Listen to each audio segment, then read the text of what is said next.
करे जा का हम कही दिलवा में बहरू तू ही तू।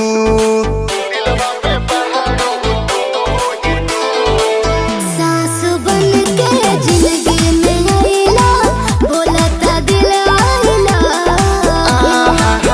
एहू करे जा का हम कही दिलवा में बहरू तू ही तू। अरे मीठी मीठी बतिया से पागल कइला तू ये जानू। नीली नीली अखियाँ से कोई दिलु जादू। अच्छा लागता कि साचो मर जाई आज।